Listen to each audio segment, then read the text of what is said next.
Olá, começa agora mais um Câmara Debate, programa produzido pela Câmara Municipal de Uberlândia. E o assunto desta edição é segurança das mulheres, porque elas simplesmente não vão embora.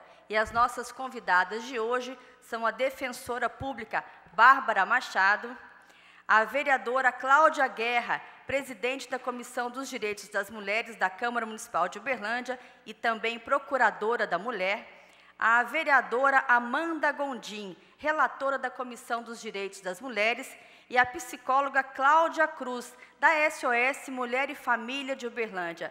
Sejam todas muito bem-vindas hoje aqui conosco, é um prazer tê-las conosco para poder debater um assunto de tão importante e relevante.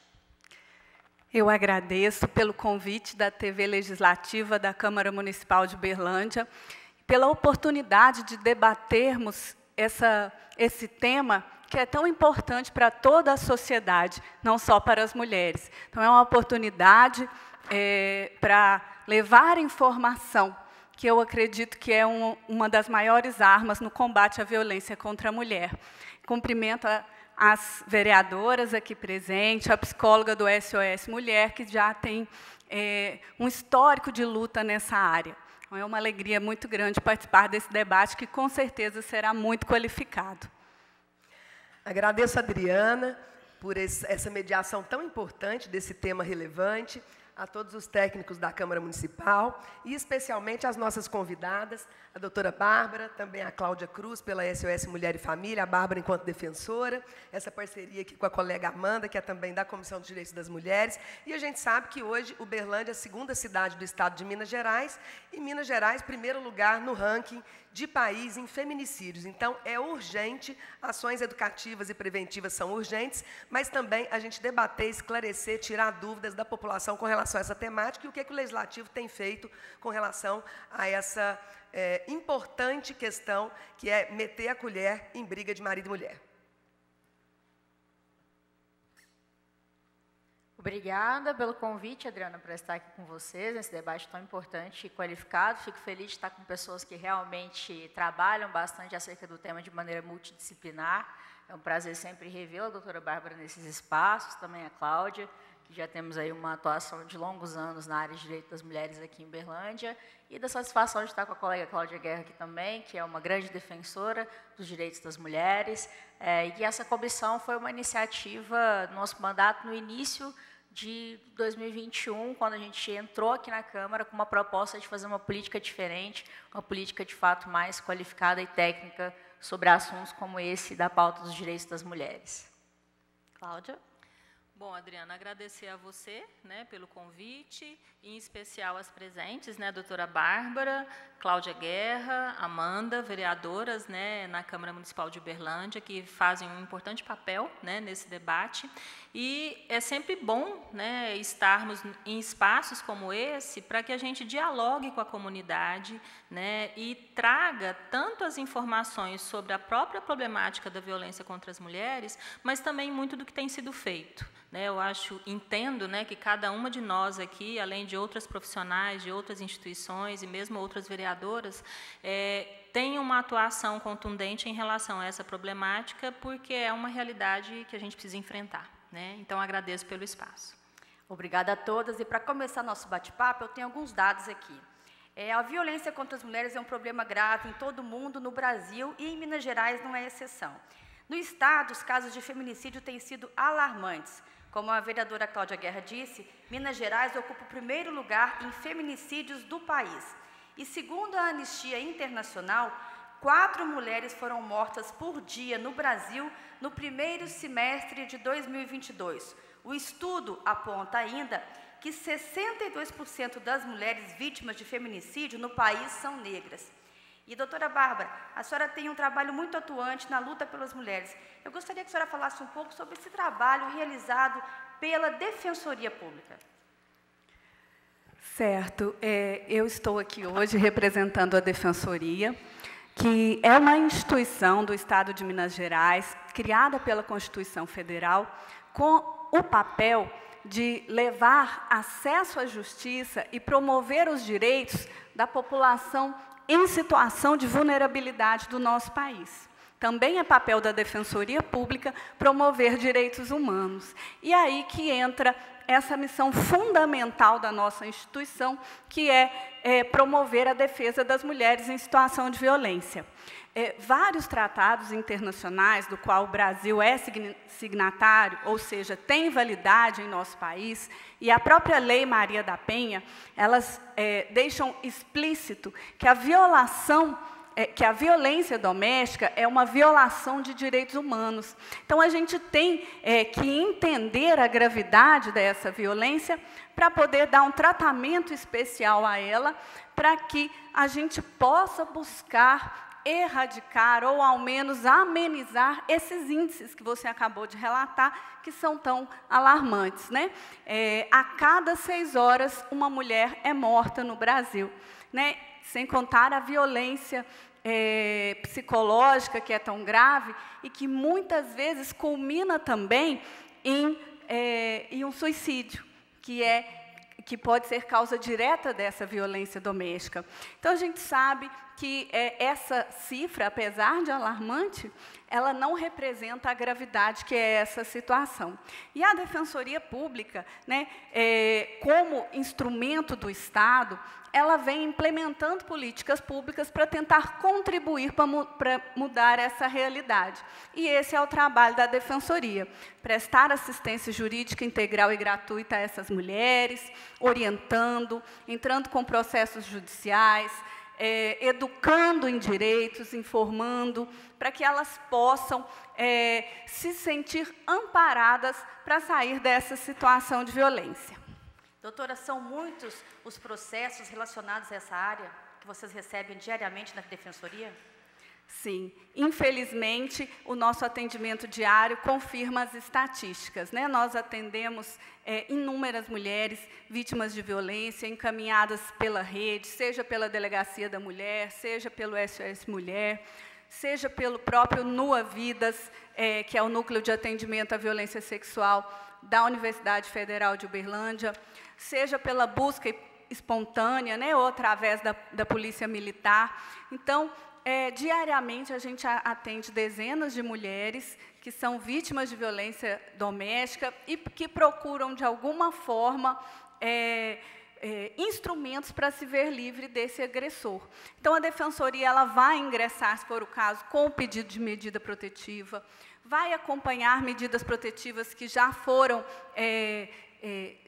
cujos pedidos já foram feitos pela própria Delegacia da Mulher, vai entrar com o divórcio, com a separação, com a guarda dos filhos, com a partilha dos bens, tudo isso para garantir que essa mulher tenha certa segurança jurídica para sair dessa situação, desses relacionamentos onde ela é violentada e onde ela sofre abuso, seja físico, psicológico, moral, patrimonial, e assim vai.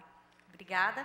A SOS Mulher e Família de Uberlândia, a organização da sociedade civil, desde 1997, oferece serviços gratuitos em diferentes casos de violência. Como é que é esse trabalho, Cláudia? Bom, a SOS Mulher e Família de Uberlândia é uma instituição criada a partir da iniciativa da sociedade civil. Temos aqui a Cláudia Guerra, né, como uma das fundadoras da instituição. E a iniciativa, né, de quem fundou essa instituição foi extremamente importante na perspectiva da oferta para a comunidade de serviços diferenciados, né? Então, a partir da abordagem de cada caso, são oferecidos serviços gratuitos, qualificados e continuados, e a pessoa atendida, o nosso público são as mulheres que vivenciam situação de violência. Essas mulheres elas podem ser atendidas por profissionais do serviço social, da psicologia e do direito.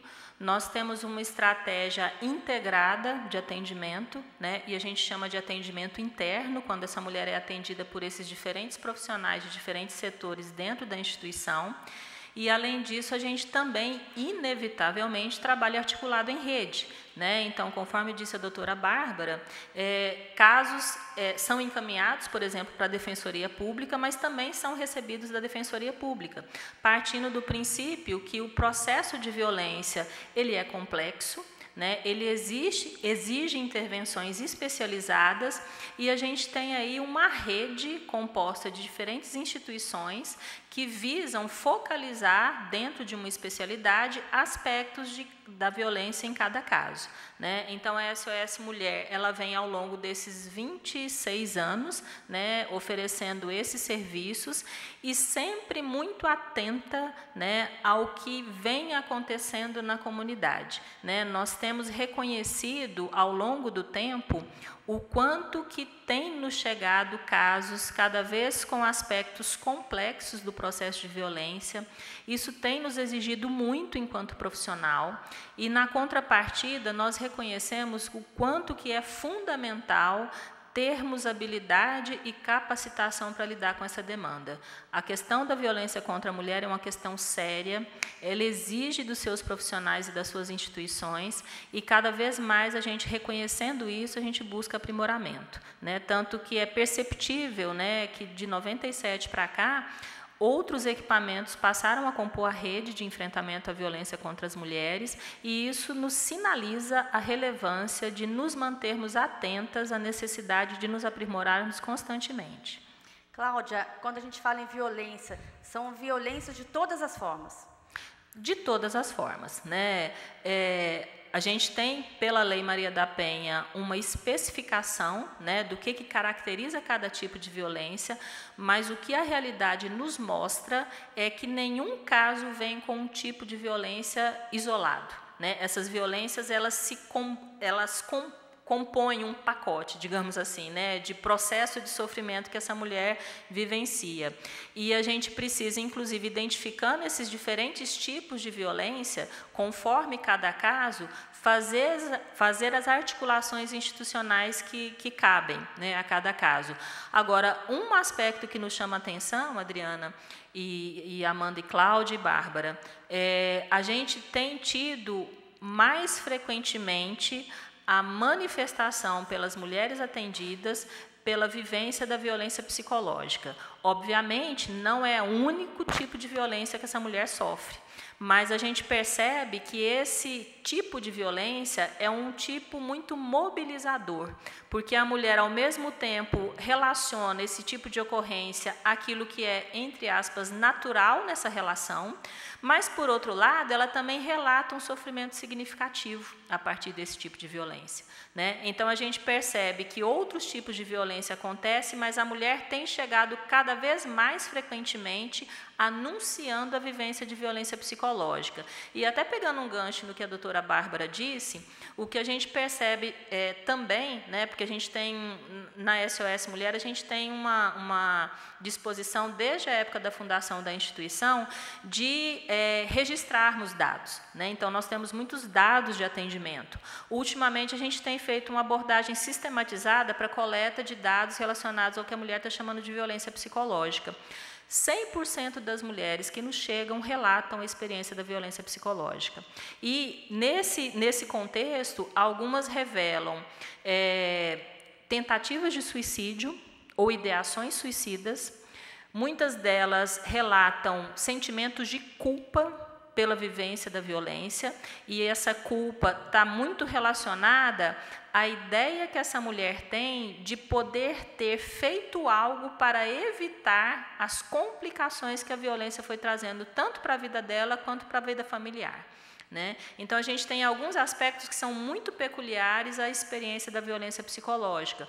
Um outro dado também que é bastante interessante, é significativo o número de mulheres que relatam vivência de uma intensidade maior de ansiedade.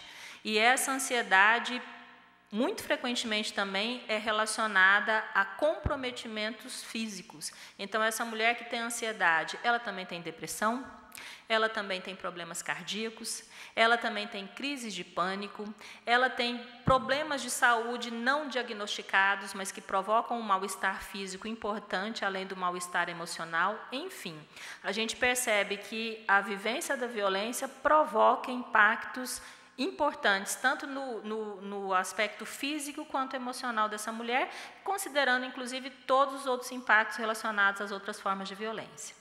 Cláudia, só para exemplificar, o que seria essa violência psicológica? Seria uma ameaça velada? Explica um pouquinho isso para a gente. Bom, a partir dos casos que a gente atende, Adriana, há relatos, né, de que essa experiência da convivência, pensando que mais frequentemente a pessoa autora de violência é o marido, né, é aquele homem com quem a mulher vivencia um relacionamento estável, nesse relacionamento marcadamente há desrespeito, há desconsideração sobre a mulher, a culpabilização dela por algo que não deu certo e esse homem entende que ela é a culpada por isso. Há uma responsabilização exagerada por coisas que, inclusive, essa mulher não é responsável.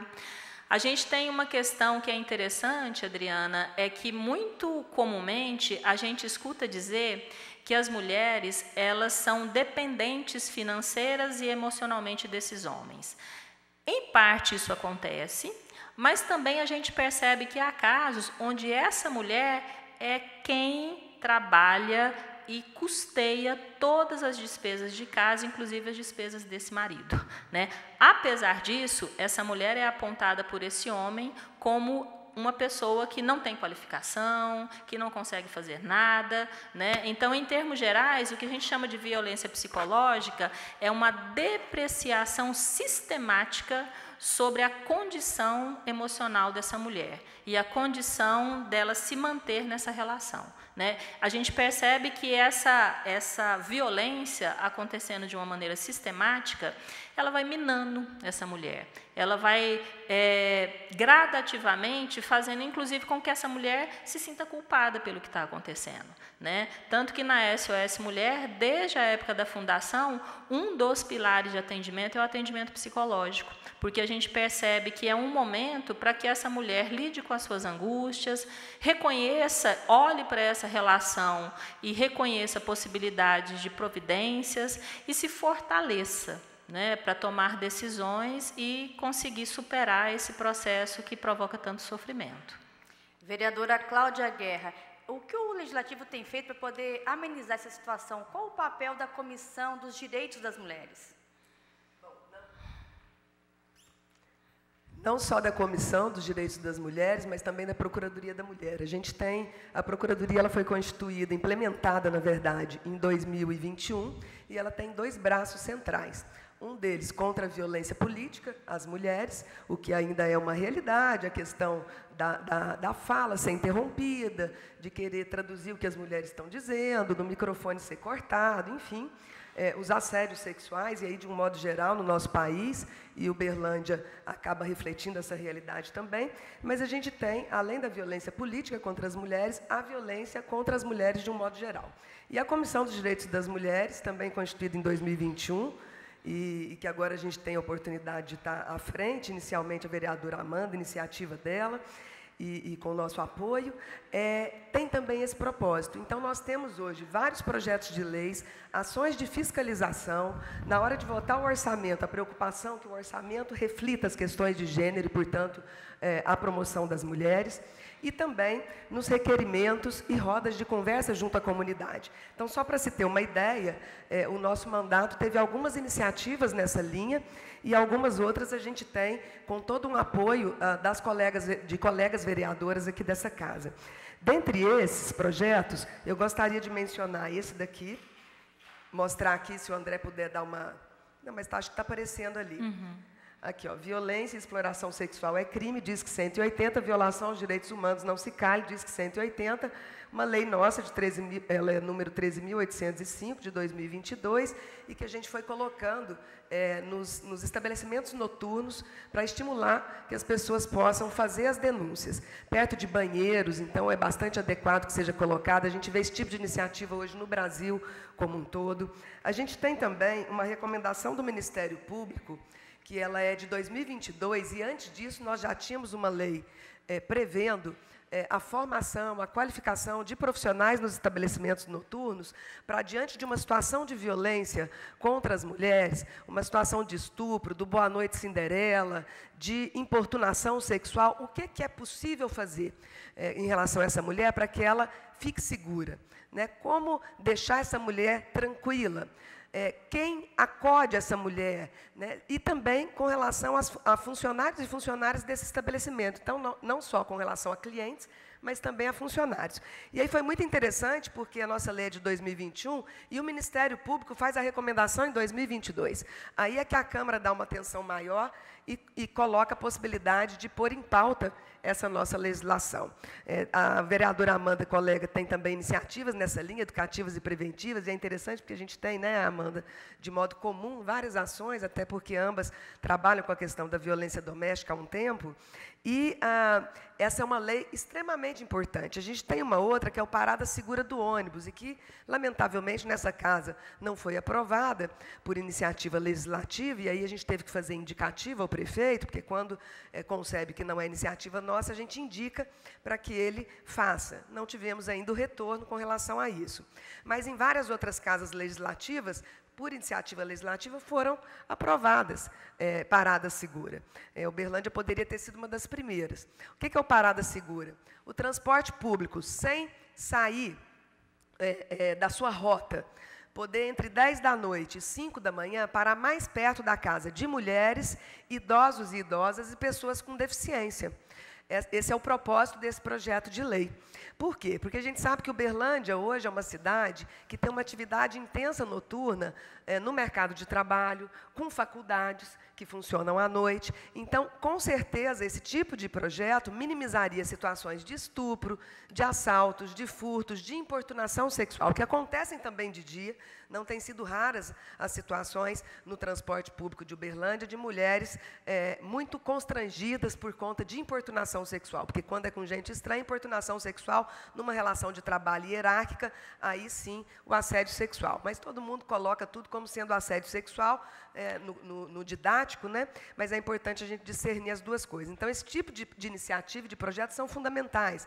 Rodas de conversa que a gente vem fazendo, por exemplo, com a comunidade das Torres. A Thaís é uma liderança importante ali da cozinha comunitária, que a gente pobre, conseguindo matar a fome de gente mais pobre ainda. E a gente sabe que 70% da pobreza são mulheres. Então, qualquer política pública voltada para mulheres pobres é também uma política pública de enfrentamento à violência contra as mulheres, porque a fome é também uma violência, né? Porque a gente entender que a violência é física, mas ela é também sexual, emocional, patrimonial, destruição de objetos em casa que geram trabalho e renda, por exemplo, documentos dessa mulher que inviabiliza ela de ir e vir, e a fome também, a falta de infraestrutura, de condições de geração de trabalho e renda, é um tipo de violência contra as mulheres. Também a delegacia 24 horas é uma exigência nossa nesses 30 anos de militância que nós temos nessa causa, e que agora saiu pelo governo federal, mas a gente sabe que é insuficiente. Então, estivemos em Brasília, enquanto vereadora, nos articulando com a Secretaria de Políticas para as Mulheres do governo federal, que vem retomando algumas ações importantes ali no Ministério, né, das Mulheres, mas, por outro lado, a gente sabe que, se não houver designação de recurso, seja recurso humano e infraestrutura, recursos financeiros para delegacias de mulheres, hoje elas não conseguem funcionar adequadamente nem no horário comercial. Então, acaba sendo uma lei morta se não houver essa decisão política, e pela conversa que eu tive com o Pagu, com uma outra dentro da Secretaria de Políticas para as Mulheres, que eu me esqueci o nome agora, maravilhosa também, a gente vê que há uma intenção do governo federal de que realmente seja feito um debate, e Uberlândia pode ser referência na região aqui, por ser a segunda cidade do estado, um debate regional para que a gente coloque as possibilidades, então, de equipar de gente e também de recurso financeiro, infraestrutura, as delegacias de mulheres. Então, isso também é fundamental quando a gente pensa nesse aspecto. No Agosto Lilás, algumas reflexões têm sido feitas. Nos 21 dias de ativismo, em novembro, a gente, enquanto legislativo, também se coloca com várias ações educativas e preventivas. No mês de março, em função do Dia Internacional, Dia Internacional das Mulheres, a gente fez rodada de conversa sobre o tema da prevenção à violência às mulheres na rede pública, em especial na rede estadual de escolas, junto a professoras, a profissionais da educação e junto aos familiares também. Isso tudo é fundamental, porque a gente sabe que o cenário propício para a violência nos relacionamentos, diga-se de passagem, o lugar mais violento que existe é dentro de casa, por parte de pessoas próximas e conhecidas, desde bebês, meninas, os meninos também são violentados sexualmente, mas o índice é menor que as meninas, e as mulheres são lugares, portanto, predominantemente a casa ou o âmbito das relações familiares, o lugar mais perigoso que existe para os bebês, meninas e mulheres. E isso é muito preocupante. Então, é preciso desconstruir aquelas construções de gênero que colocam subalternidade do feminino ao masculino, que implicam em desigualdade entre homens e mulheres, salários menores ainda para mulheres, mesmo elas tendo mais escolaridade que os homens em vários níveis.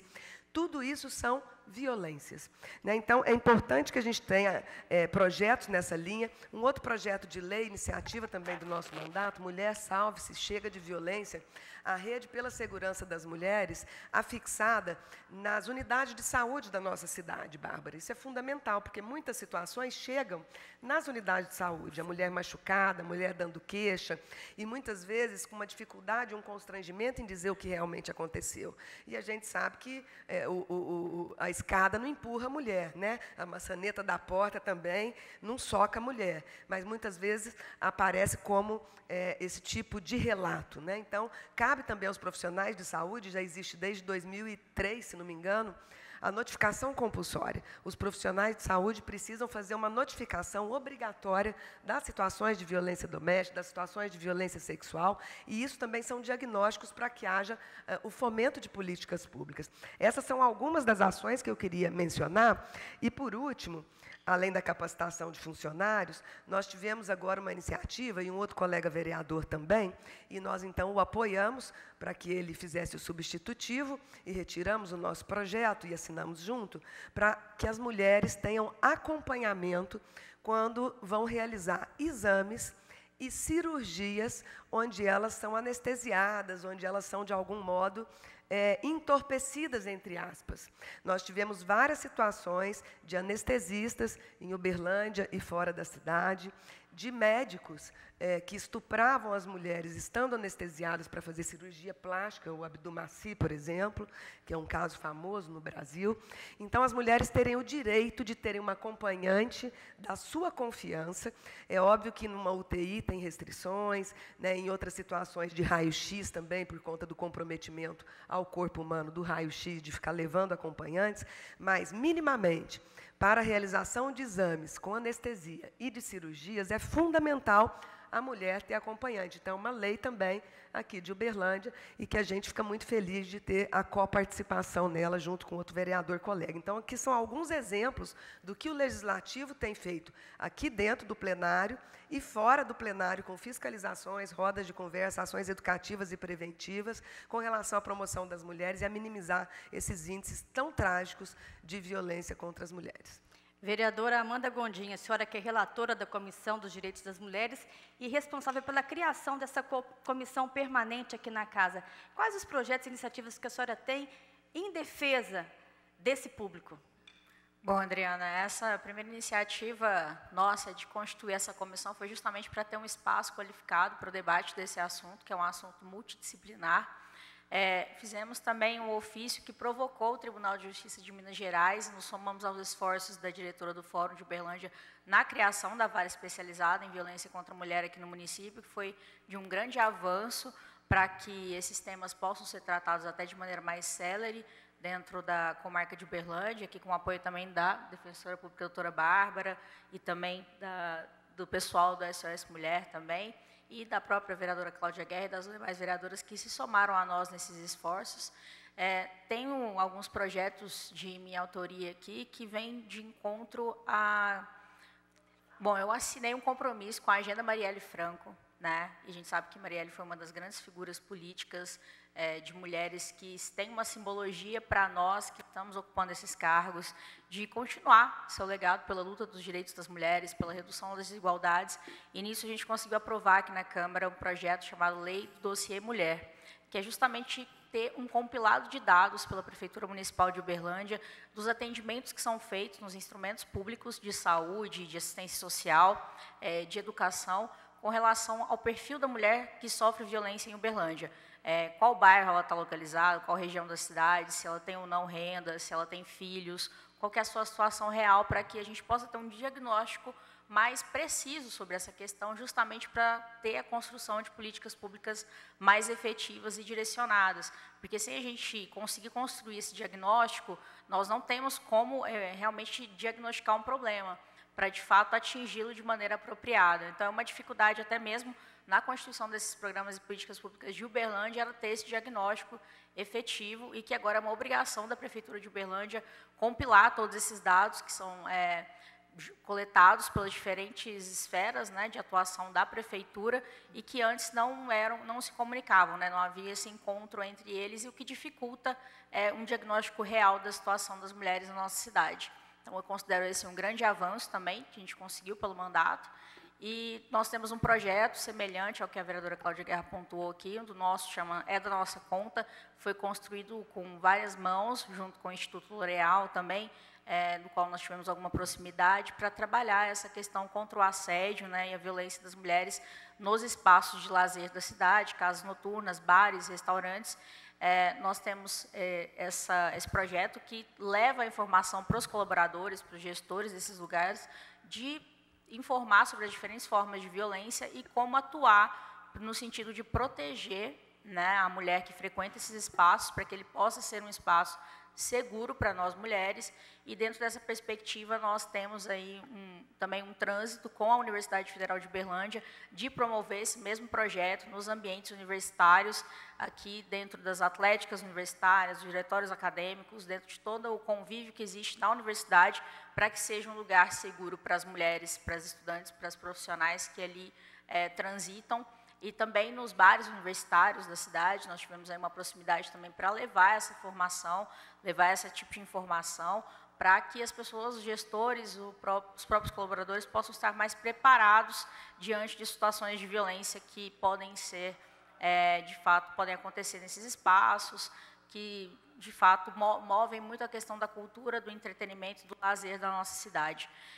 Nós temos também um projeto que foi aprovado, seguindo o que existe de diretriz dentro da Lei Maria da Penha, sobre a preferência de dependentes, né, de mulheres em situações de violência, na matrícula de escolas e creches da nossa cidade, para que essas mulheres possam ter aí um local mais próximo para matricular seus dependentes, seus filhos, para que elas possam trabalhar, enfim, desenvolver suas atividades com maior tranquilidade nessa questão, porque a gente sabe que uma das grandes dificuldades dessas mulheres nesses ciclos de violência é, de fato, uma emancipação e uma autonomia financeira com relação a seus cônjuges ou companheiros que são aí os autores das violências. Nós temos essa linha também de atuação no mandato, e temos outras ações locais, com coletivos e agendas que a gente participa a nível local e também a nível estadual. Nós tivemos um projeto que foi aprovado aqui de saúde LGBT, que foi uma vitória muito grande para a comunidade LGBT na nossa cidade, que inclui também a segurança e a saúde das mulheres. Nós estamos falando das mulheres lésbicas, bissexuais, mulheres trans, que fazem uso de hormônios ou então que precisam de consultas específicas, têm suas peculiaridades de atendimento. Isso também é uma forma de garantir uma maior segurança no atendimento dessas mulheres que fazem uso dos instrumentos de saúde do poder público da nossa cidade. Nós criamos esse projeto para colocar no Código Municipal de Saúde uma seção exclusiva para o atendimento desse público. Aqui na prevenção de diferentes formas de cânceres e tratamentos que são necessários e que precisam de um atendimento realmente qualificado, técnico, por parte dos profissionais de saúde, com relação a essas especificidades. É uma forma também de garantir essa segurança nesse atendimento e na promoção, né, da dignidade desse grupo de pessoas que é tão diverso. Essas são algumas das questões que eu fiz questão de trazer aqui, levantar para esse nosso debate, e dizer que a gente tem feito diferentes atuações de maneira multidisciplinar também, pensando nos recortes, né, das mulheres que são mulheres da periferia, mulheres com deficiência, mulheres LGBTs, que são questões que precisam de tratativas diferentes para que a gente possa, de fato, alcançar a promoção dos direitos desses grupos e também na sua característica de uma segurança, né, de uma segurança pública que se constrói também dentro dessas vertentes de atuação e de política. Obrigada, vereadora Amanda. Nós vamos agora a um rápido intervalo e voltamos já já. Nós vamos agora a um rápido intervalo e voltamos já já com mais um Câmara Debate.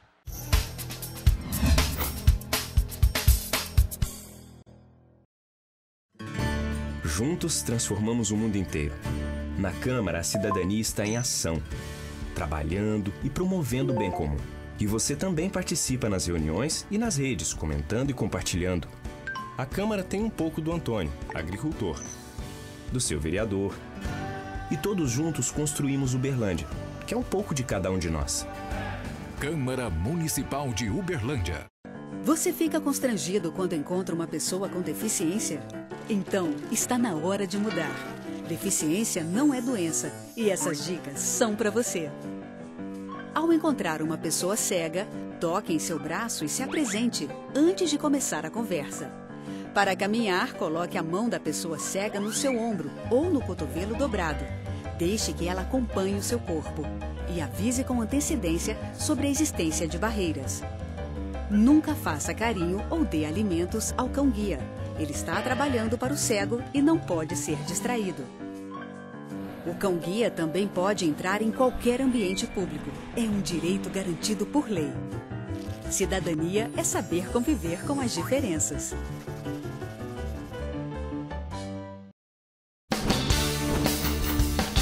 Fique sabendo. Ao lavar louças, não deixe a torneira aberta o tempo todo. Primeiro passe a esponja e ensaboe. Depois enxague tudo de uma só vez.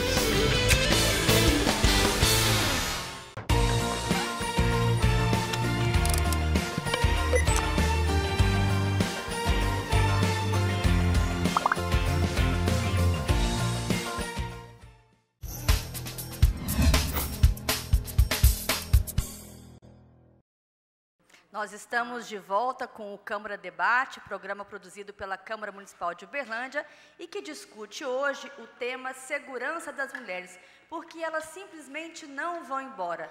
Doutora Bárbara, o que o senhor teria para falar sobre essa pergunta? Por que essas mulheres não vão embora, né? Não deixam os agressores, em muitos casos? Sim, essa pergunta ela é interessantíssima e é muito importante respondê-la. Mas, para respondê-la, em primeiro lugar, a gente tem que entender a complexidade do fenômeno da violência doméstica. A gente tem que entender que a violência doméstica ela decorre de anos e anos de uma sociedade voltada para a superioridade do masculino sobre o feminino. Né? Por anos e anos, a sociedade, a família e o próprio direito e o Estado, e também a religião, eles legitimaram essa ideia de que o homem é superior, de que o homem ele tem o poder de comandar todas as decisões das mulheres, e por essa razão legitima-se a violência. Quando a mulher ela rompe aquela expectativa que sempre se espera que ela exerça na sociedade, a mulher abre as portas para que ela seja vítima de violência. Então, trocando em miúdos, eu vou exemplificar dentro da minha área isso que eu estou mencionando. Por exemplo, o estupro, né? É um crime há muitos anos, mas ele era considerado um crime contra a sociedade e não contra a mulher. Era um crime que protegia a honra da sociedade. Os costumes, né? Os costumes da sociedade. Então, recentemente, houve uma modificação legislativa para modificar essa situação e colocar a mulher como realmente a entidade protegida no estupro, a liberdade sexual da mulher. Outra questão também é que até quase década de 70, a mulher era considerada relativamente incapaz, é como se fosse uma criança. Não podia tomar uma decisão sem autorização do marido, do pai, não podia ter uma conta bancária, não podia ter uma propriedade. Então, esses são exemplos práticos e que estavam expressos na nossa lei, que demonstram que o que eu estou falando é verdade, né? Que a mulher, ela era considerada inferior e dependia da vontade do homem para que a autorizasse para exercer vários atos da vida civil. E, com isso, criou-se a ideia de mulher propriedade, mulher objeto, e isso acaba por autorizar essa situação essas situações que ocorrem de violência, né? E, quando a sociedade autoriza, ela impõe à mulher que aceite essa violência. Ela coloca na mulher também a ideia de que ela é responsável pela manutenção do casamento, né? Se o casamento fracassa, a culpa é da mulher.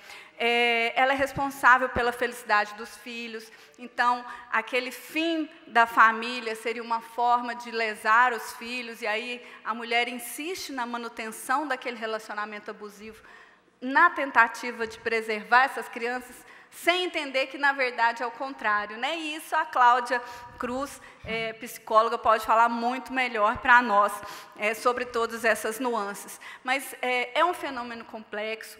As pesquisas, tem uma pesquisa recente do Data Senado, que fala por que a mulher não sai do relacionamento. Cerca de 70% ela afirma que é por medo. É medo do agressor? Sim, mas é medo de julgamento. É medo do acolhimento que ela vai receber na instituição pública, que está ali para protegê-la, mas, às vezes, ao invés de acolher, desencoraja que ela saia daquela situação de violência doméstica. É o medo de não conseguir sustentar os filhos, e aí entra a dependência econômica, né? Então, todas essas questões, né, elas impactam para que essa mulher não saia da situação de violência, ela permaneça nessa situação. Por isso é necessário a implementação de políticas públicas afirmativas, não só a legislação em si, que tem sido benéfica em termos de governo federal, em termos de governo estadual, municipal, né, as vereadoras super atuantes nesta área, mas só a lei em si, ela não basta. Então, as políticas públicas, né, de caráter afirmativo, como, por exemplo, a delegacia 24 horas, as varas de violência doméstica, um aluguel social para mulheres saírem dessa situação, as escolas de tempo integral, políticas que incentivem o emprego para essas mulheres, o atendimento psicológico, isso é fundamental. Elas não conseguem sair dessa situação sozinhas, né? O apoio familiar é muito importante. Então, todas essas questões, e também, que eu ressalto muito importante, o apoio material para os órfãos do feminicídio, né? Que a gente vê crianças aí também, né? São 6 por dia crianças, né, em tese, que perdem suas mães para esse crime tão grave. Então, eu vou passar a palavra para as colegas para que elas complementem e possam falar para a gente sobre o quanto é complexo esse fenômeno da violência doméstica. A Bárbara traz um aspecto muito importante e que vale a pena a gente dizer de o quão é relevante os estudos de gênero. E que nessa casa, de modo inconstitucional, foi aprovada algo que eu não vou nem falar o nome, porque o que não existe a gente não fala o nome, porque senão reforça, mas o que existem são estudos de gênero, e que a gente teve a oportunidade de constituir em 92 lá o Núcleo de Estudos de Gênero, era estudante ainda em História na UFO, e que são estudos sobre masculinos e femininos, exatamente, né, Bárbara, para a gente compreender esse histórico da mulher, que antes, assim como pródigos, mendigos, né, não era cidadã, não tinha seus direitos garantidos, e que, historicamente, ela foi conquistando, porque nada foi dado também, foi fruto tudo de muita luta. Até o sobrenome, né, a mulher pegava o sobrenome do lado do marido, então ela saía das mãos do pai ia para as mãos do esposo, do marido. Hoje não, hoje ela pode, inclusive, manter a sua identidade, o seu nome, né, o marido dele, e os filhos é que pegam os sobrenomes, enfim, porque isso também não é neutro e está contando da propriedade, de ver a mulher como extensão, né, e se ela é extensão e é propriedade, nesse corpo tudo pode. Então, pode, inclusive, a variedade de violências. Mas por que, afinal de contas, ela simplesmente não vai embora? Porque não é tão simples. Quando se vive a violência com alguém estranho, você vai, faz e acontece. Quando alguém próximo, que você investiu sonhos, projetos, filhos, sexualidade, inclusive sentimentos de natureza muito positivos, porque por mais que tenha o medo, por mais que tenha vergonha de viver aquela situação, por mais que tenha constrangimentos, há também o amor, há também a crença de que essa relação pode mudar, de que essa fase é temporária, né, de que é possível mudar o outro. Né? A gente sabe que ninguém muda ninguém, a menos que internamente haja esse desejo, e os condicionamentos sociais também interferem nisso, não é um processo meramente individual, mas essa crença, ela acontece. Um outro aspecto, a dependência, muitas vezes, financeira, mas, por vezes, não só a dependência financeira, porque, às vezes, ela é a chefe da família, mas a dependência emocional, por conta dessas expectativas de gênero, essas expectativas de lugar de homem, de lugar de mulher, o que podem homens, o que podem mulheres, as representações sociais sobre masculinos e femininos, e que, por vezes, a diferença é traduzida em desigualdade. Um outro fator que é inibidor da busca de ajuda, a revitimização, ela tem que contar e recontar a história dela em cada órgão que ela vai. Com toda a tecnologia que a gente tem, já passou da hora dela contar a história dela uma vez só e os profissionais das organizações conversarem entre si ou passarem um relato breve da história, para que ela não tenha que reviver o sofrimento e recontar a história, porque vai chegando num ponto que a história se perde também. Né? Então, na medida em que ela precisa contar várias vezes, ou ela vai ter que reviver o sofrimento. Um outro aspecto, a violência institucional. Nem todos, do mesmo jeito que a gente tem profissionais de excelência maravilhosos e que arrebentam e que ajudam a transformar vidas, a gente tem ainda gente que não gostaria de estar onde está atendendo e que não tem o preparo suficiente para estar atendendo, com uma escuta ativa, uma escuta sem preconceito, sem discriminação, sem julgamento. E existem técnicas, inclusive, para se perguntar para essa mulher que busca ajuda em função da violência. Quando a gente pergunta por quê, a gente remete ela a ter que se justificar e, portanto, a sentir culpa. E tudo que ela não precisa é sentir culpa e mais medo, que são sentimentos paralisantes. Agora, quando a gente diga, seja bem-vinda, me conta a sua história, no que eu posso te ajudar, né? Como que isso aconteceu, é diferente. Então, existem técnicas também de abordagem mais adequadas, com uma escuta ativa e uma metodologia adequada para que essa mulher se sinta encorajada, se sinta estimulada a dar continuidade ao atendimento. E uma vantagem da SOS Mulher e Família, né, Cláudia Cruz, é exatamente que não precisa ser registrada a ocorrência ali na instituição.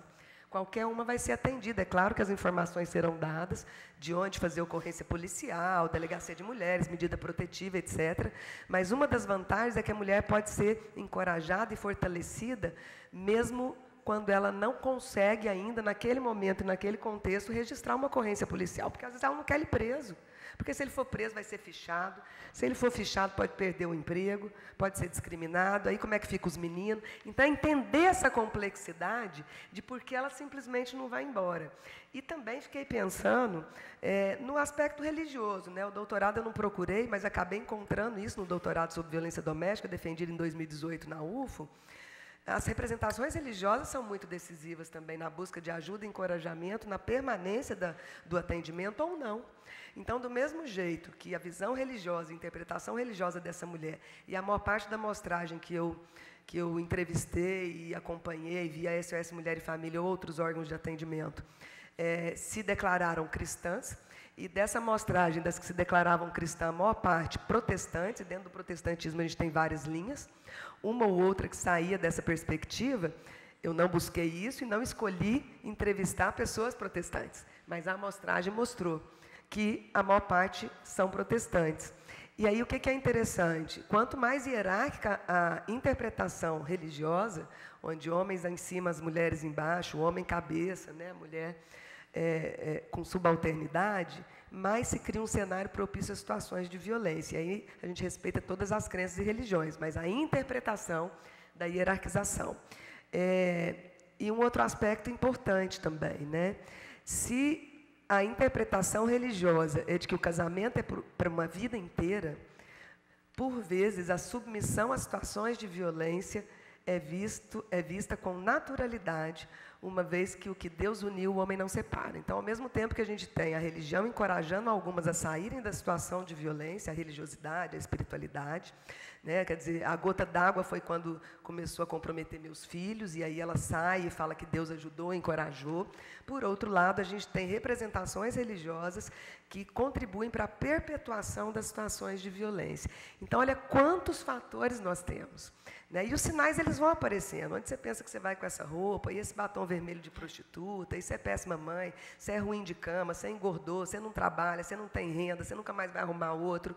São situações muito constantes, são falas muito constantes, porque a violência dói no corpo quando deixa hematomas, mas ela dói na alma, dói na assédio racional, dói no espírito, que é essa violência emocional. Né? Então, essa é um pouco da minha contribuição com relação a esse tema de por que ela simplesmente não vai embora. Não é tão simples assim.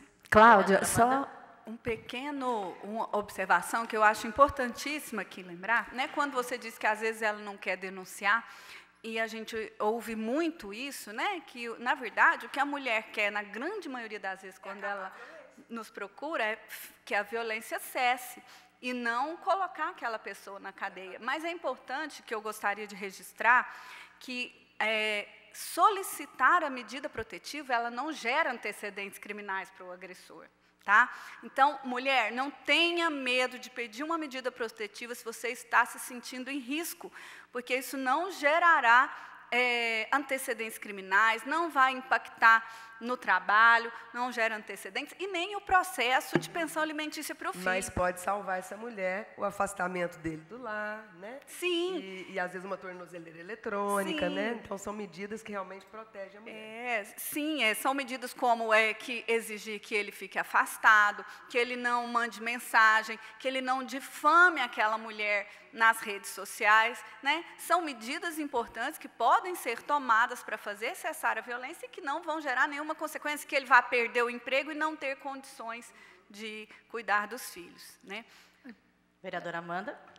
Obrigada, Adriana. Bom, acho que essa própria pergunta tem que ser revista, porque a gente sempre joga na mulher, né? A gente sempre joga no colo da mulher a responsabilidade por uma coisa que é estritamente responsabilidade de quem pratica a violência, né?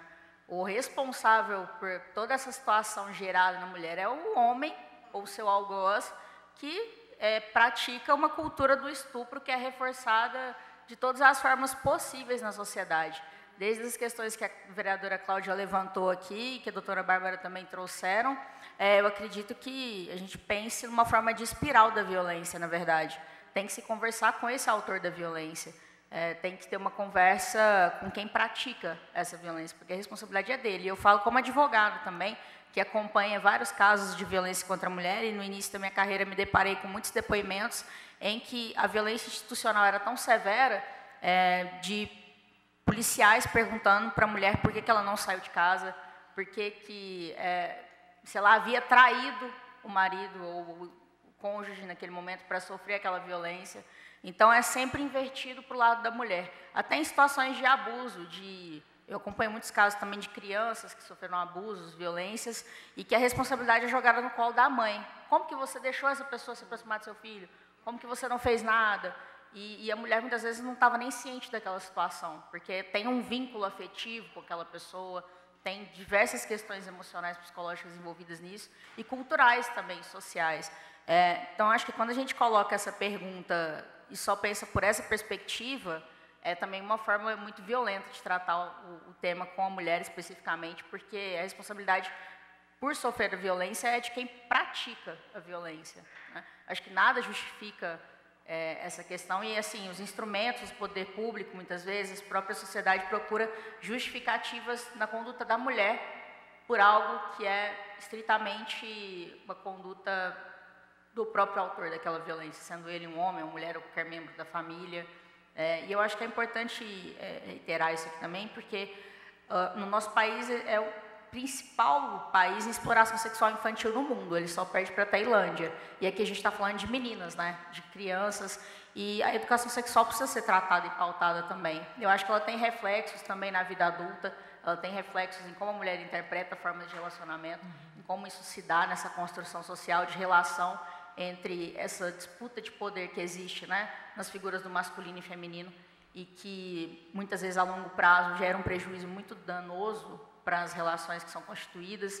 E essa forma camuflada de não se debater o assunto é só uma forma reiterada de praticar novamente uma violência contra a mulher, uma violência mais sistematizada. Acho que a própria misoginia, né, o ódio à mulher, e é o que a gente vivencia aqui, infelizmente, né? Teve um projeto que foi debatido aqui na casa que nós, mulheres que somos feministas aqui dentro, fomos vistas, taxadas como degeneradas, depravadas. Eu recebi ofensas dizendo que eu era filha de Satanás, que eu merecia morrer queimada. Então, assim, eu acho que isso demonstra o quão profundo esse debate precisa ser colocado. Que a gente não tem resposta fácil para essa equação, só que ela começa nos níveis básicos de construção de relacionamento e de educação, né? A gente fala da educação básica, porque esses setores da sociedade que pensam dessa forma, eles são muito enviesados de um viés doutrinário, religioso, assim, mas também cultural e social, de que nós mulheres somos objetos, e quando a gente sai fora dessa caixinha, nós somos vistas como ameaças ou como uma ruptura de um padrão, então a gente vira inimiga desse local, né? Eu falo isso por essa perspectiva de atuação, que tem tudo a ver também com essa questão do porquê que a mulher não sai de um relacionamento abusivo. Porque todas essas formas de violência estão intrinsecamente ligadas e tem um reflexo na vida de cada uma, assim.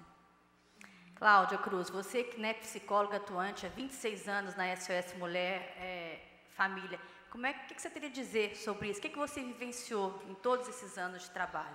Olha, observei tudo que já foi dito aqui, né, porque cada aspecto colocado, né, pela doutora Bárbara, pela Cláudia Guerra, pela Amanda, são aspectos evidentes nos casos que a gente atende. Tem um trabalho que a SOS Mulher também faz, que são atividades socioeducativas e preventivas, né, porque a gente percebe nos casos atendidos que o histórico de violência dessa mulher não se resume ao relacionamento atual que ela tem, né? Então as mulheres referem a experiência de violência em outros relacionamentos e na convivência familiar da família de origem, né? Então a gente percebe o quanto que essa violência que nos chega, ela é uma reedição de um processo de violência. E isso, de uma certa maneira, dimensiona o impacto da violência na vida dessa mulher, né? A condição básica que essa mulher chega na instituição é uma condição de fragilidade, é uma condição de medo, né? Porque muito frequentemente ela anuncia esse medo que ela sente de tomar alguma decisão e de tomar alguma providência, né? Medo, em parte, porque ela conhece com quem ela convive, né? E, por outro lado, medo por desconhecimento, né? Então, quando a doutora Bárbara traz, olha, providencia medida protetiva, é um direito que você tem, né? E isso não tem impactos que te provoquem uma disposição em recuar. É fundamental esclarecer a mulher sobre isso, né? Porque a gente percebe que o recuo tem a ver com o receio de que qualquer decisão que for tomada piore a situação. E a gente tem percebido, né, nesses casos mais recentes que tem nos chegado, um processo de violência muito complexo e uma atitude muito hostil e agressiva desse homem, né? Então é óbvio que essa mulher vai ter medo, né? Concordo com o que a Amanda disse, né, Amanda, de que esse questionamento lançado à mulher, né, de por que ela não vai embora, traz um contraponto, né, de por que esse homem age como age, né, de por que ele recorre às estratégias da violência para lidar com questões sobre as quais ele discorda, né, por que ele tem um posicionamento divergente da mulher, ou a mulher tem um posicionamento divergente dele, e ele, entre aspas, entre aspas, opta pela violência para lidar com essa divergência, né? Isso é uma grande questão. A SOS Mulher, ela tem no seu histórico a disponibilidade de atender homens autores de violência, porque, em linhas gerais, a gente percebe que existem questões importantes e muito mal resolvidas nesses homens que atuam através da violência para lidar com questões de divergências, né? E é fundamental que esse homem seja abordado também, né? O nosso público-alvo, em termos institucionais, são mulheres, né? Atendemos, a partir das mulheres, filhos e filhas que, infelizmente, estão expostos à violência nesse contexto de convivência familiar, mas também são alvo dessa violência, porque a gente tem crianças e adolescentes que são alvo da violência desses homens, que são pais dessas crianças e adolescentes, né? E, a partir de uma autorização da mulher, de um consentimento da mulher, esse homem é abordado, né? Porque a questão da violência, ela acaba tomando uma característica relacional, e é fundamental que não só a mulher como alvo seja atendida, né? E que ela consiga, inclusive, se organizar para fazer frente a esse processo de violência, mas que esse homem autor de violência também seja abordado, né? Tanto que eu percebo, quando se fala em segurança, né, e a doutora Bárbara trouxe, a Cláudia Guerra também falou, a Amanda também falou de toda uma série de leis, regulamentações, né, que representam ou se desdobram em políticas públicas e dão uma ideia de segurança em termos objetivos, mas com o que a gente lida nos atendimentos, e em especial no atendimento psicológico, é com a referência da segurança sob o aspecto subjetivo. A mulher que nos busca é uma mulher que está insegura, está amedrontada, está cheia de dúvidas, tem receios, tem dificuldades de detalhar o que ela vivencia, e cabe a cada profissional que atende se dispor a ter uma atitude de acolhimento e de respeito em relação a essa mulher, né? Porque é comum acontecer de que ela gradativamente vai dizendo da seriedade do caso que ela vive. Ela não chega e conta tudo, ela conta aos poucos. E à medida em que a gente tem essa disponibilidade de escuta, que é acolhedora e respeitosa e qualificada, a gente consegue entender a dimensão dessa experiência, que é subjetiva, né? Então, não dá para pensar em segurança, né, sob o aspecto subjetivo, sem considerar essa vivência da segurança sob a referência subjetiva. A mulher que é segura, que se sente fortalecida, que tem uma convicção em relação à decisão que pode tomar, ela se sustenta. Essa mulher fragilizada, ela inclusive é um alvo interessante para esse homem autor de violência. O homem autor de violência, ele quer a mulher assim, fragilizada, vulnerabilizada, sem conhecimentos, né? E a violência psicológica muitas vezes pega nesse ponto. Você não sabe de nada, você não consegue nada, e são falas que machucam, né? E que minam, como eu já disse, né, essa disposição em tomar alguma providência. Cláudia, existem casos, vamos supor assim, de reincidência, aquela mulher que foi vítima, procurou atendimento, ela passa por um acompanhamento, depois ela retorna novamente? Sim, a gente atende casos, né, que passam por esse processo, né, porque um aspecto também que a gente busca respeitar é esse movimento que a mulher faz, né? Então, a mulher nos busca relatando uma situação de violência, num segundo momento ela recua, e a partir de uma abordagem que ela faz, muitas vezes a mulher justifica que já está tudo resolvido, mas a gente supõe que pode não estar, e nós temos toda a disponibilidade de reacolher essa mulher, entendendo que esse processo de avanço e de recuo é um processo de enfrentamento, né? E que em algum momento essa mulher vai conseguir se desvencilhar de todo esse embaraço que ela vive, né, a partir da situação de violência. O acompanhamento dura em média quanto tempo? Olha, na SOS Mulher nós fazemos os acolhimentos, né, iniciais, onde a gente mapeia em termos gerais que demanda é essa.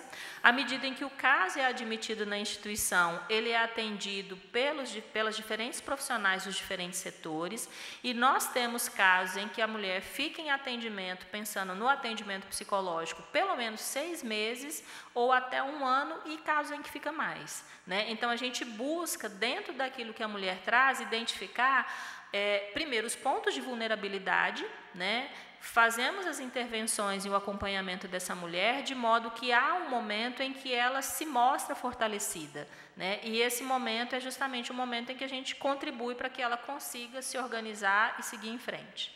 Com relação às medidas protetivas, alguns estados estão utilizando equipamentos como a tornozeleira eletrônica para poder monitorar agressores e vítimas, inclusive aqui no estado de Minas Gerais. Doutora Bárbara, isso pode ser considerado um avanço, tecnologia aliado com segurança? É eficaz? Eu entendo como um avanço, sim. A gente que atua nessa área e vê que a violência doméstica ela tem impactos não só para a mulher, e isso é muito importante ressaltar, e que todos tenham consciência que a violência contra a mulher ela tem impacto em todas as searas da nossa sociedade. Ela tem impacto na segurança pública, né? Porque temos vários agressores nos presídios. Ela tem impacto na seguridade social, porque a mulher ela se afasta do trabalho com depressão. No sistema de saúde, né, pela doença, tem impacto no sistema de justiça. Então, a defensoria, enquanto poderia estar resolvendo outras coisas, ela se mobiliza para atender as mulheres, o próprio sistema de justiça, no judiciário. São inúmeros os processos em que tem a violência doméstica como pano de fundo. Tem um impacto absurdo nas crianças, né? Porque aquele lar violento ele traz consequências extremamente negativas para a formação daquela criança.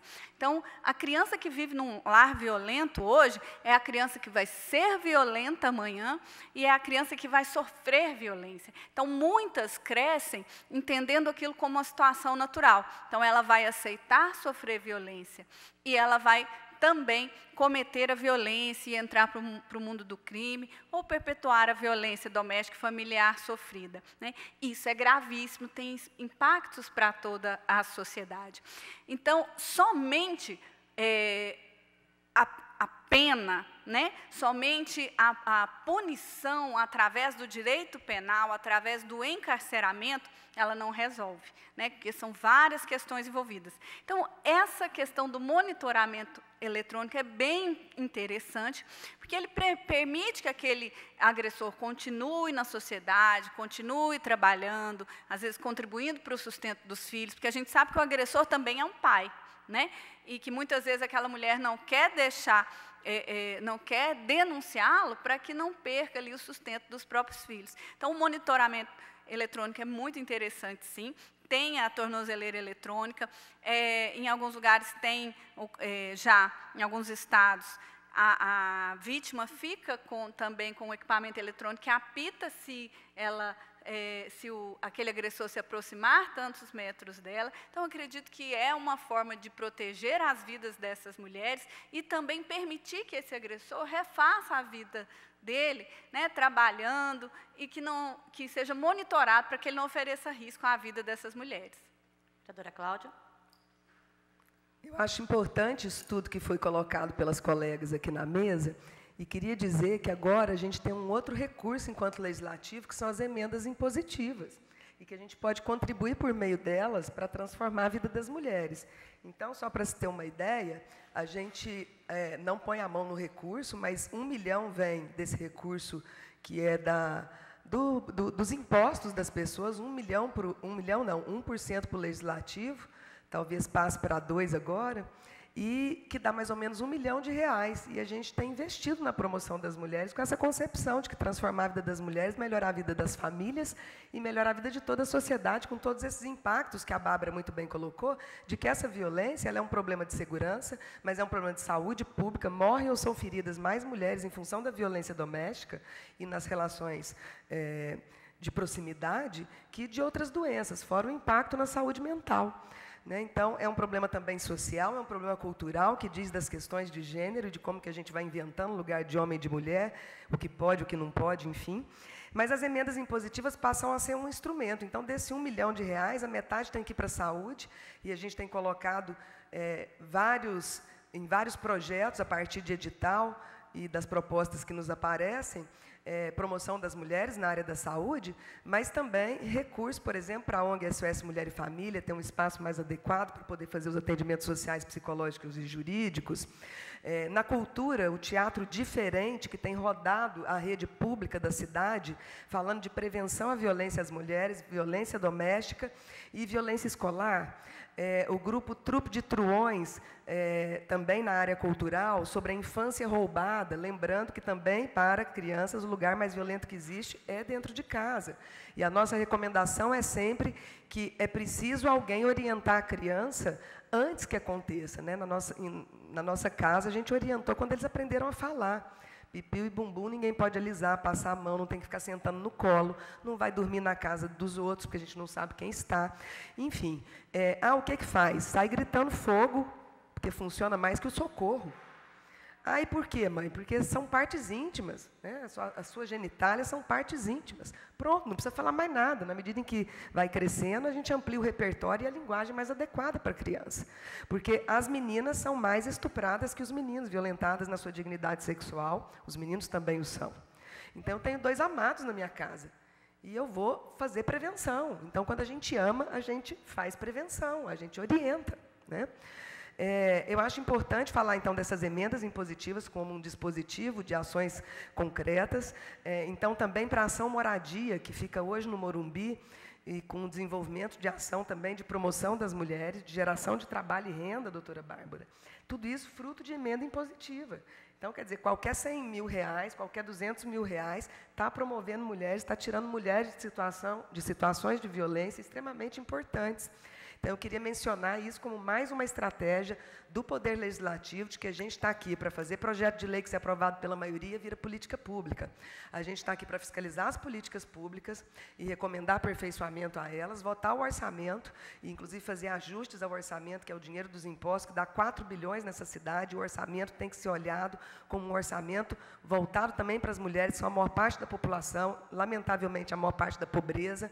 62% dos feminicídios são mulheres negras, então o recorte racial e étnico é importante. A gente tem feito um trabalho no mandato para mães atípicas, que, além de tudo, são aquelas que são cuidadoras, muitas vezes largadas pelos maridos, que não dão conta dessa história, né? São as mulheres que mais cuidam dos doentes na nossa sociedade. Então, de novo, transformar a vida das mulheres melhor e transformar a vida de todas as pessoas, e que a gente possa ter isso em mente no processo legislativo, com todas essas funções importantes que a gente aqui mencionou, porque a sociedade de Uberlândia melhora com essa transformação. E aí o Estado melhora, o país melhora, o mundo melhora, né? Então, não tenho dúvidas nenhuma de que meter a colher em briga de marido e mulher é fundamental para a gente sair dessa situação em que nos encontramos hoje. E, com as emendas impositivas, a gente tem um plus a mais para poder fazer essa transformação da lagarta à borboleta. Não à toa, né, que o logo da SOS Mulher e Família é a borboleta, né? A gente quer muito que as mulheres saiam do lagarto rastejante que come folha e defeca, do sofrimento, da baixa autoestima, para o casulo, com a possibilidade de reflexão, de atendimento sem violência institucional, de atendimento humanizado, qualificado, que, a partir desse atendimento, quem sabe ela saia desse processo de lagarto para transformação, para metamorfose, né, no casulo. Eu falo que a SOS é um casulo que possibilita, quem sabe, ela romper essas amarras, se encorajar, não se encorajar no sentido de, né, varinha mágica, né, porque o processo é individual, mas é também coletivo e é social. Mas para virar uma livre, leve, solta borboleta, que é tudo que nós queremos para as mulheres. Livre, leve e solta. E aí eu passo para a Amanda e para a Cláudia. Amanda? Bom, aproveitando o gancho sobre as tecnologias, acho que a tecnologia por si só pode parecer um avanço, mas eu acho que o problema principal que a gente tem é com relação ao orçamento público, né? A gente não tem um aumento da destinação para que essas políticas públicas saiam do papel, muitas vezes, e sejam aplicadas de maneira efetiva. Então, acredito que o grande problema que a gente tem na aplicabilidade é muito maior do que na criação e aperfeiçoamento dessas tecnologias. Porque muitas delas já existem, mas a forma como ela é usada é que é o grande X dessa questão, né?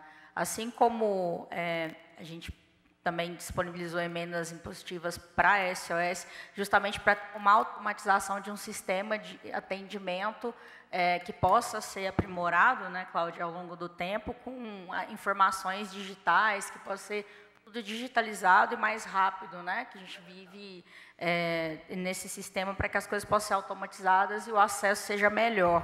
E a medida protetiva ela é um ótimo instrumento para a mulher, mas é um instrumento que ela precisa estar sempre com aquele papel. E, né, doutora Bárbara, não deixa de ser um papel.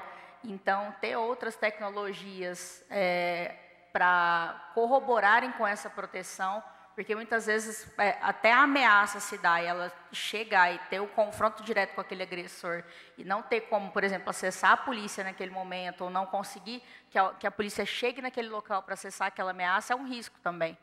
Então, é importante que essas tecnologias sejam aí aprimoradas, mas a questão do orçamento público, eu acho que sempre vai esbarrar nisso. Porque a gente tem uma dificuldade aqui, por exemplo, de propor emendas no orçamento público. Existe uma resistência muito grande por parte, né, da base do Executivo de aceitar essas emendas que nós propomos aqui, justamente por vieses políticos, né, no meu entendimento. E a per capita, né, Amanda, por mulheres, a gente fez a conta outro dia, o nosso jurídico é muito pequeno.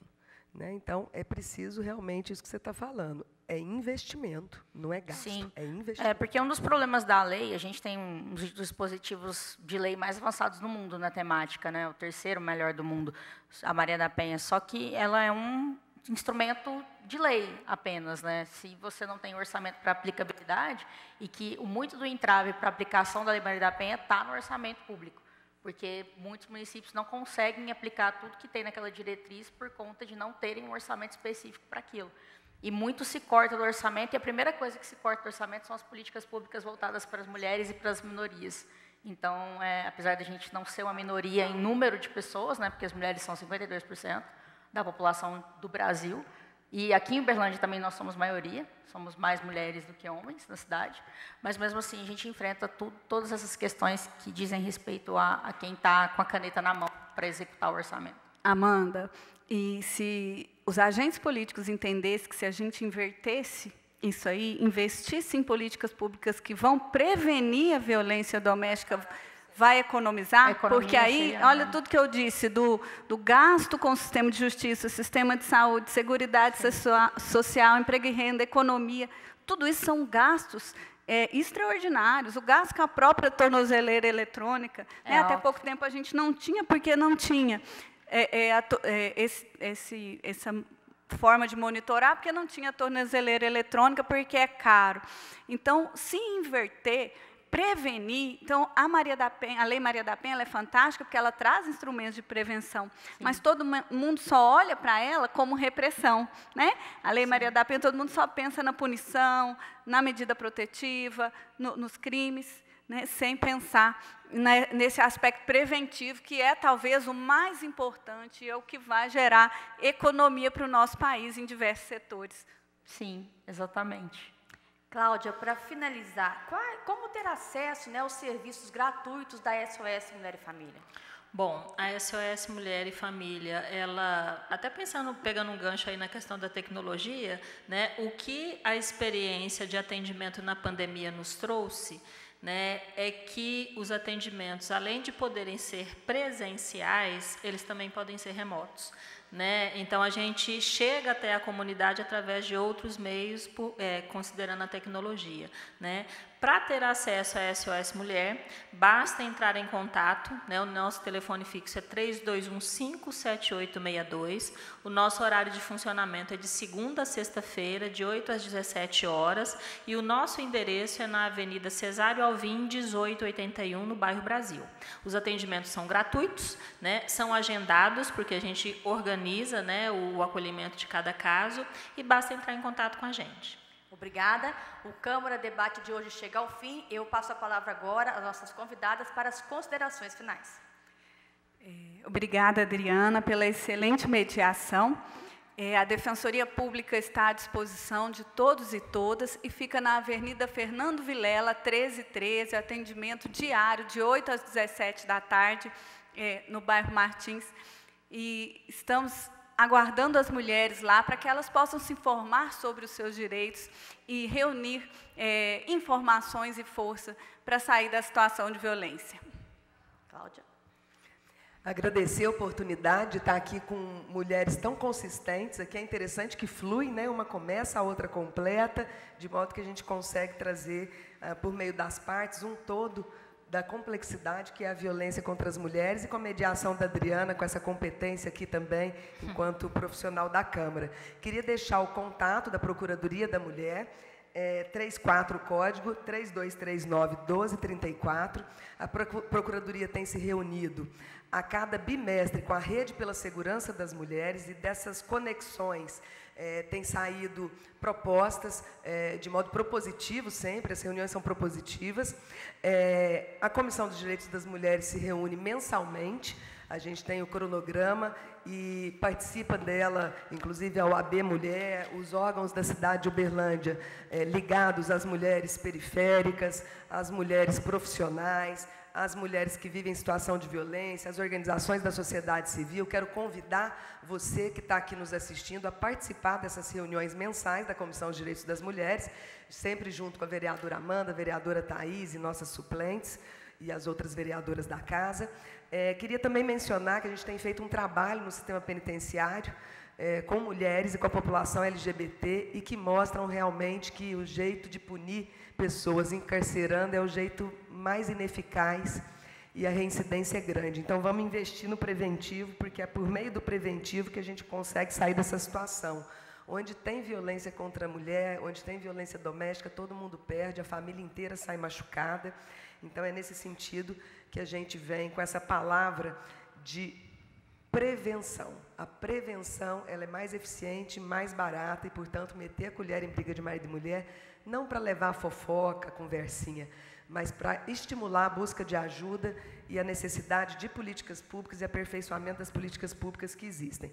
Na nossa rede social, Cláudia Guerra UD, você acompanha o que a gente tem feito nesse trabalho aí de 30 anos, antes de ser vereadora, e agora como vereadora, promovendo as mulheres e tentando reduzir esses índices tão assustadores de violência contra as mulheres. Obrigada aos técnicos aqui, ao André, pessoal lá de dentro, né? Muito obrigada pela assessoria de vocês aqui, que é fundamental. E obrigada às colegas aqui na mesa por esse debate tão qualificado.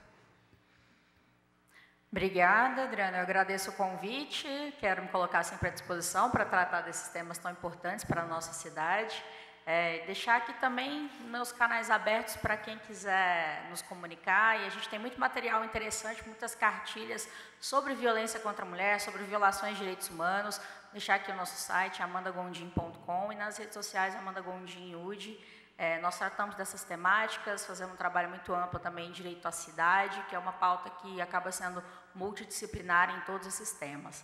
Agradeço por estar aqui com colegas tão qualificadas para tratar dessa temática. Foi um ótimo programa. Muito obrigada. Bom, também agradeço, né, tanto às colegas componentes da mesa, a Adriana, né, à frente desse bate-papo, né, e nos colocamos à disposição, né, em nome da equipe da SOS Mulher, a gente agradece. Eu agradeço mais uma vez a participação da defensora pública Bárbara Machado, das vereadoras Cláudia Guerra, Amanda Gondim e da psicóloga do SOS Mulher e Família, Cláudia Cruz. Até mais uma edição, até breve, mais uma edição do Câmara Debate da Câmara Municipal de Uberlândia.